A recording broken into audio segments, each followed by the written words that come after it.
The king of reason, boys. The King of king of reason. King delusion, of reality. delusion. He's got his hair down tonight. What's going on?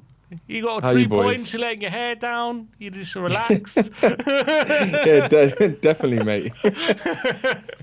Just before we get into anything else, Yeah, go for it. what do you think of the game today?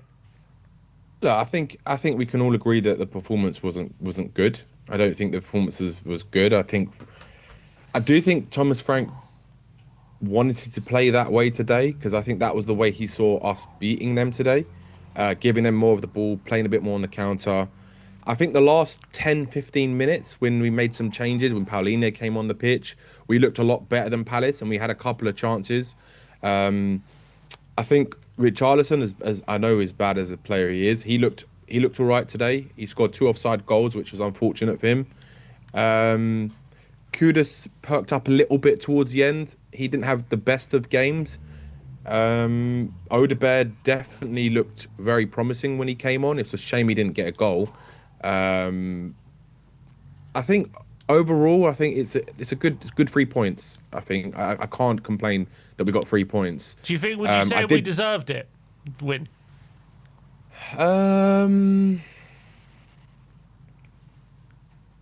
yes, and I think on the balance of play, I think we had the better of the chances of Crystal Palace.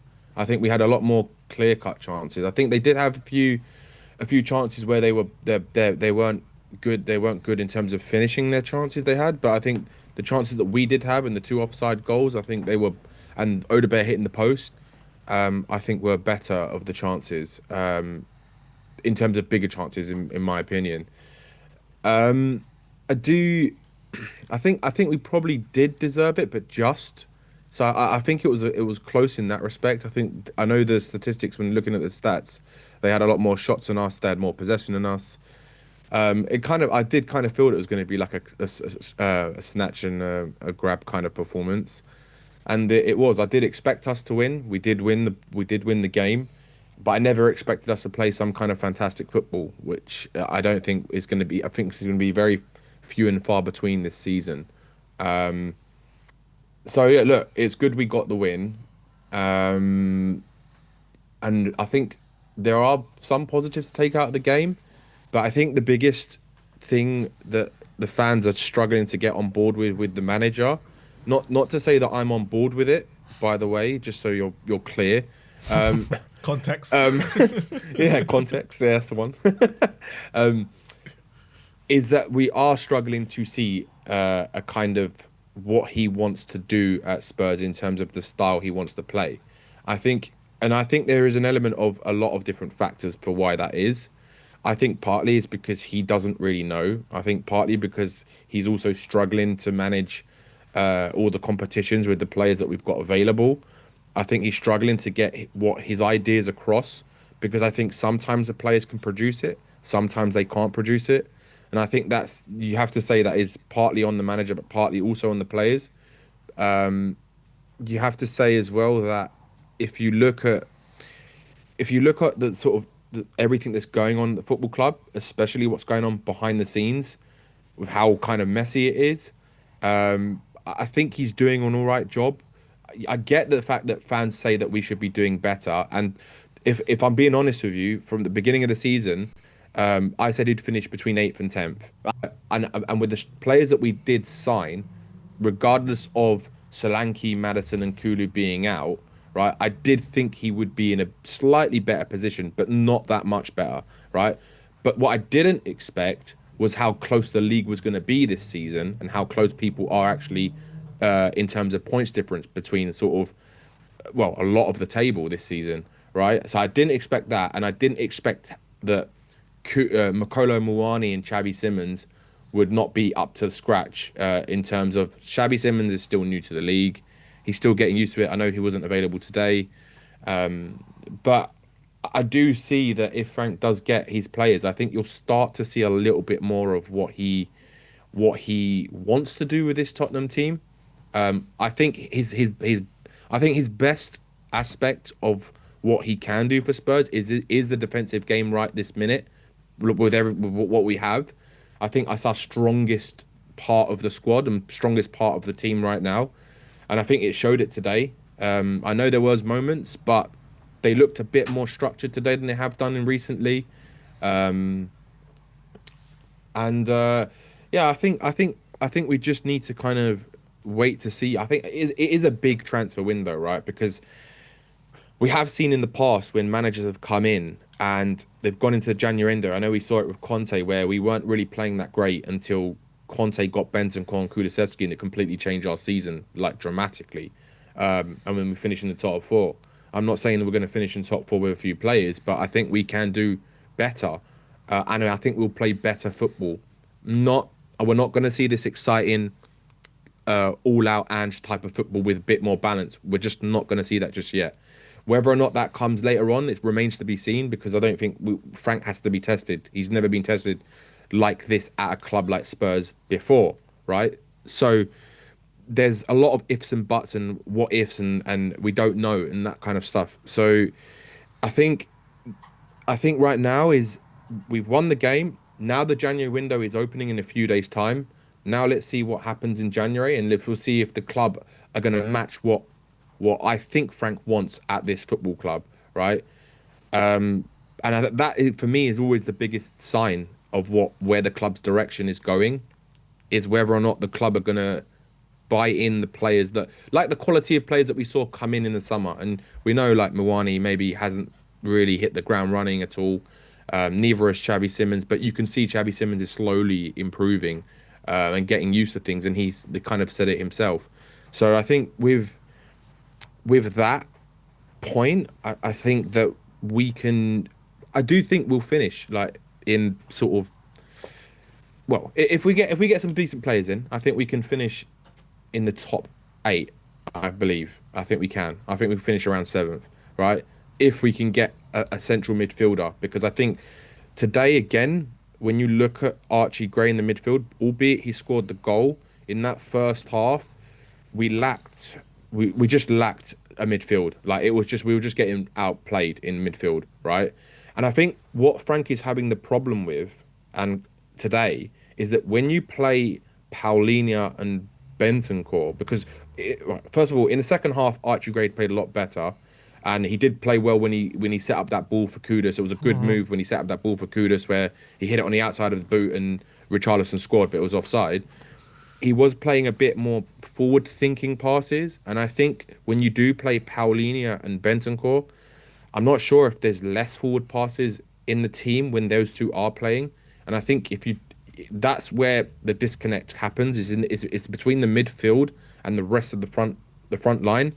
And I think that's been one of our biggest problems all season. So for me, I think that's the main area we have to target in the January window. We need someone who can link that play really well. And if we can get that, I think you'll start to maybe see a bit more of the vision that Frank I believe he does see. And I don't know if it's ever going to be a team where we're going to be challenging it for top four, maybe a good top six manager, but we have to kind of build from where we were last season, and we haven't in the summertime. We didn't really build with the kind of situation that was presented to us by being in the Champions League, not getting enough players in the squad in terms of like with the players that we did lose, like some we never replaced that Sun position. The players we did bring in, fair enough, they haven't done as good as we expect them to do. Maybe Kudus, I'd say, has done. Paulina has definitely been a great signing. So I think that it's not. There's too much negativity around like us not performing so well. But for me personally, I think I always saw this happening. I always saw this season we were going to win games, we were going to lose games, we were going to draw games. There were going to be games where we played good football. There was going to be games where we played bad football. There's going to be games where we played bad and we still won. You could argue and say today was a bad-ish performance and still won. And that's what it's very inconsistent. And I think that's down to everything, basically. I think it's everything. So I think it's very hard to judge what a manager can do until he's been given the chance with what he actually wants. And for me, what I see is he wants players who want to work hard all the time, players who are technical, players who want to work hard. And if we get that, I do believe we will start getting better results and better performances. So I don't know what you guys think, but What? How many games would you say we've played well this season? Good I'd say we football. played well. I don't think we played the only game we've played well throughout the whole 90 minutes was the Brentford home game, right? That game we played well throughout the whole game. But what I've seen this season is we play well in patches and we play bad in patches during a whole game, which is why it kind of alludes to what Frank was saying when he said we haven't had two bad performances in a row, right? And the reason I say that is because a performance consists of 90 minutes in a match, right? And a match is split in two halves, 45, 45. One half you can play amazing, one half you can play absolutely dreadful. It's a game of two halves, essentially, right? Sometimes you can play 70, 60 minutes where you're bad, and for 30 minutes you play really good, right? And that's the inconsistency I'm talking about. Because whether that's the players deciding they want to turn up, the players deciding they want to start putting in the effort, like for me, that it shows that there's an element of all of it combined. Whether that's the manager's tactics, whether I think there's a lot of it down to the players' effort, and whether they actually want to turn up in certain moments or in certain games. And I think that we just need players who really want. I think we need more cohesion with the team, with players who are all following one direction. And I think right now we have a mixed match of players who are not following. That either they're following what they want to do, they're either not sort of all kind of cohesive with where the manager wants them to play, how he wants them to play.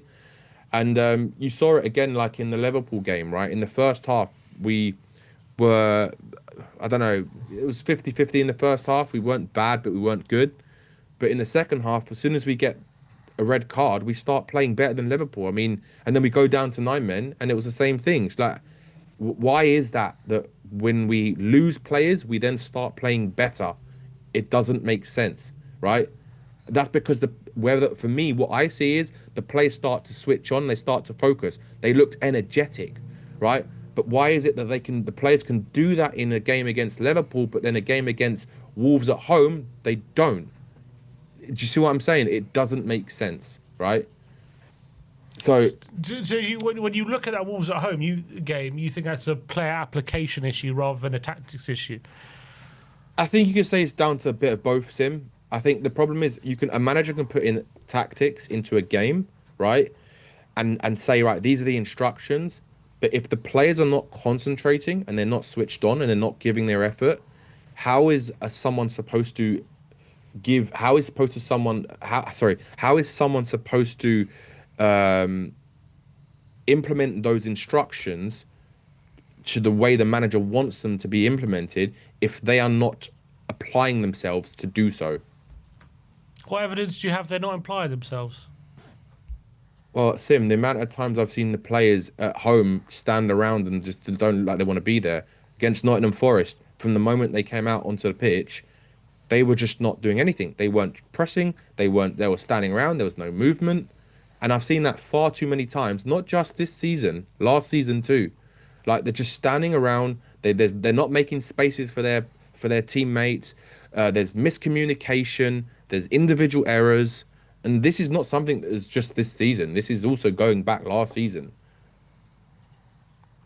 That's what I believe anyway. I mean, I don't know if you don't have to agree. It's my opinion, but I when I see a professional footballer playing for Tottenham, what I want to see is when we had that Pochettino team. Just I know this is a bad example, but there were a lot better level of players, but I saw a team that was all together, and I saw a team that wanted to fight for every ball. They wanted to fight all the time, right? Pochettino team had a fight to them, right? And I don't see that the players want to fight every single game. Like if they've played the way we did against Brentford every single game, we'd be closer to like the top five than we would be where we are right now, which is mid-table, right? But it has to be has to be an element of the manager tactics, but it also has to be an element of the players. And I think it's kind of one of those things in where it's like old habits die hard, right? And I think when a team like last season taking out the Europa League victory, when a team last season is so used to losing, right?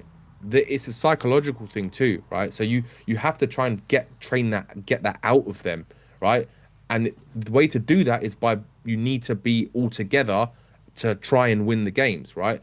So if the players are not wanting to put the effort in, it's very hard, especially in the Premier League, to beat anyone, because in the Premier League, anyone can beat anyone, right? And the way that you can beat another team is you have to be 100% committed. You have to be concentrating for the whole 90 minutes, because 1 minute of lapse of concentration and you can lose a goal. We've seen it this season and we've seen it last season. So it's a bit of everything. And I think that fans just need to just calm it a little bit, because I think there's more to come from this team.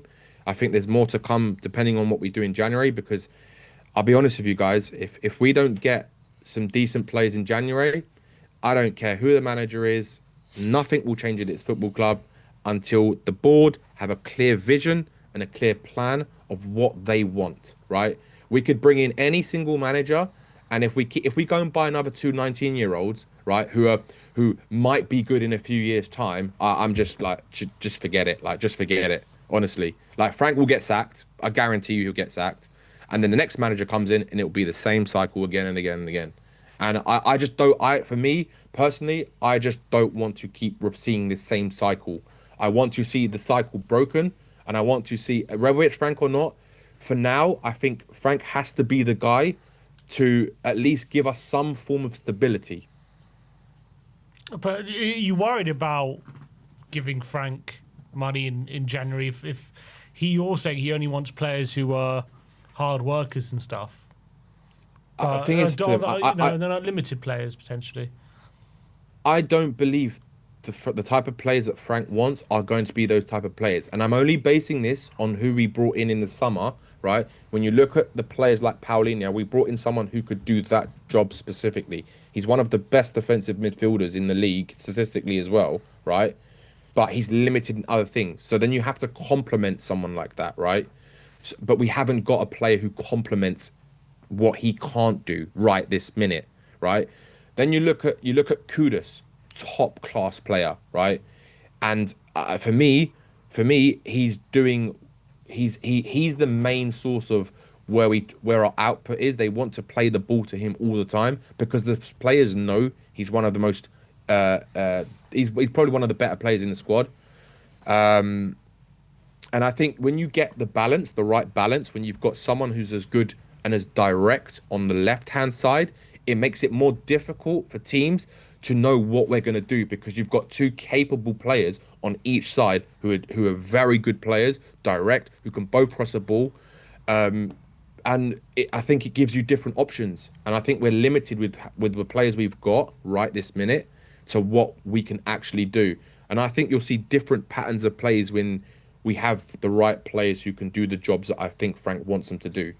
So I am, and when you say, "Am I worried about Frank?" Of course, Sim. Like, there's no two ways about that, because we haven't seen him do that at the club at this level, right? But like Pochettino, we never saw him do it at that level, right? And I understand the argument people say is that when Poch was there, we saw patterns of play, which I agree with, right? But I also believe that when Poch had his first 11, or the actual, when you look at the squad that he had, and you like what he had available at the time he joined, and you look at our squad, I think we had a lot more of the players in the team that he could work with and mold. Right now, I don't feel there's enough players in that team that any But manager can mold. yeah, but isn't Poch Personally, the perfect example of what a different manager can do for players? Like, before Poch came, we had a series of underperforming players. Dembele was even seen as a bit of a flop before Pochettino came in.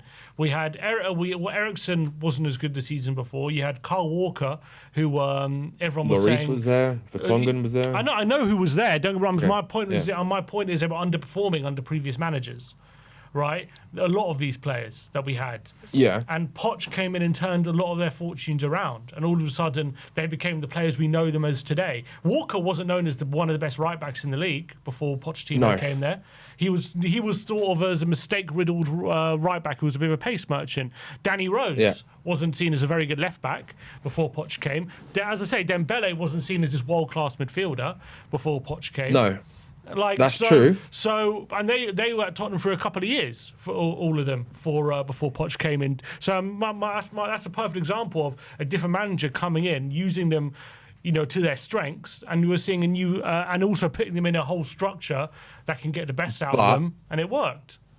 but also, Sim, they were a lot younger when he was there. So he came for me, Poch came in at the right time, right? To actually mold these players while they were still at a young age, because all of those players were quite young when he came in. Most of them were. They're all like in their early 20s. So he got them at the time where he could mold them into what he wanted. And he had the core of the team already there. He just had to bring in a few more players, and then they all were following the same vision. Let's just say, right? The problem we've got right now, Sim, and also that was a different time because we did have Harry Kane in the squad. I know he wasn't the player that he Again, became, another player, right? yeah. Yeah, he wasn't the player he became until Poch, but it all kind of fit. It all came together at the right time. So there was an element of like luck towards it as well, because if you And good look at who we management. have, yeah, luck and good management, but also good recruitment, Sim, right? And And that's that's my point. key, He didn't right? recruit these players; they were there. Yeah, but I'm saying the recruitment was better, right? Because when we brought in Paul Mitchell, right, you saw the difference of how the recruitment was when you had two people in terms of Mitchell and Poch who had the same philosophy and same vision of the type of players they wanted to bring into the football club, right? But what I see now is a mismatch of what the manager wants, what the club wants, what the director of football, both of them want. And if it's true that Paratici is going to be leaving, that's another big thing that they're having going to have to deal with, right? So the problem what I see now is Sim is that right now we have less of a core to work with than what Poch had when he came into the club than what Frank has right now. I think we're at a lower level, right? And that's where it's going to take longer to get to where fans want us to be. But the big question, of course, is whether or not Frank can do that. And a lot of fans right now do not believe that. And I understand that. But at the end of the day, sometimes you have to give them a chance to see what we can do and what he can do. And right now, I think it'd be a bad decision to sack a manager, right? Because what message does that send out to the players in the club and everyone if we're going to just keep sacking managers before they even get given a chance, right? And I'm not saying this, don't take the words out of context. I'm not saying that he should be the guy who's going to do that, but I do believe he can be the guy to bring a bit of stability, which we haven't had for a long time. Danny, just on that one, you said Yeah, that go for it.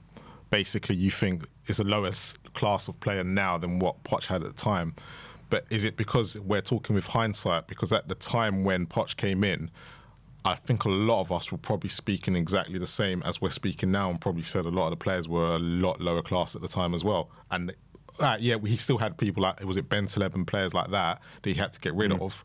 But we didn't know that, as Sim said, we didn't know Kyle Walker was going to turn out to be anything. How do we know Pedro Porro in a few years, if we did get a manager that he could work with, ends up being one of the best right backs we've ever seen? Well, because the way I judge Yeah. it, Marlon, is that we've had two different managers, Yeah. right? And two different philosophies in the last 3 years. We've had someone who plays gung-ho football, doesn't focus on defense. Yeah. And then we've had someone who's far more pragmatic. And yet in both of these systems and philosophies, for me, it's the same players who are causing the But problems, do you right? think that those two managers just don't fit Tottenham and where we are? And where Poch, as you said, came in and it fitted exactly like a glove, because we had Paul Mitchell and then we got, was it Poch that came in after that because he wanted Yeah. Poch? So they fitted like a glove, Yeah. where you got Lange and Frank probably don't fit like, and Paratici and Frank don't fit like a glove.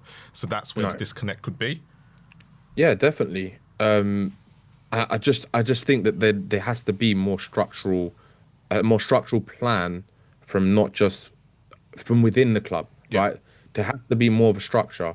I can't see. That's my biggest worry right now is the structure within the club. What do the club actually want to achieve, And that's right? the question Because all of us have been asking, I suppose. yeah, and for me, this is why I'm so calm about Spurs right now. Because for me, Marlon, Like we are in such an unknown territory, right? We might assume we know what's going to happen because ENIC have been running the club for 25 years, but we don't know if what they've said to us is another lie or if they are going to do what they actually said. And if they go and bring in more quality players, then we would have had two windows, the summer window and this window, Yeah. where we've actually strengthened with players who go straight into the team. And for me, that's how you build a squad. That's how we can start to see whether or not this manager is actually going to be good or not. Because let's give you a hypothetical, right? If if Frank gets just say three good players, just say if he gets Lookman, I don't know, just say a Goretzka or I don't know Ruben Neves or someone like that, and then that's it, or one other player, right? Then there's an argument at the end of the season if we're still playing the same football, right? Then there's an argument to say I don't know if it's going to change or not because you've given him better players. You're going to get some players back like Kulusevski will come back eventually. Maybe Solanke will. Madison will probably play again at some point this season, towards the end of the season. So if all you've got all of those players available to pick from and you're still playing the same way, then you can say clearly it's a manager. But for me, I'm not jumping on that bandwagon just yet. That's All what right, I feel. Danny, appreciate you calling, mate. Good to Brother. see you. Big up, and, boys. We'll speak Take to it you easy, soon. man. Come on, Nice one, Spurs. Danny. Come on.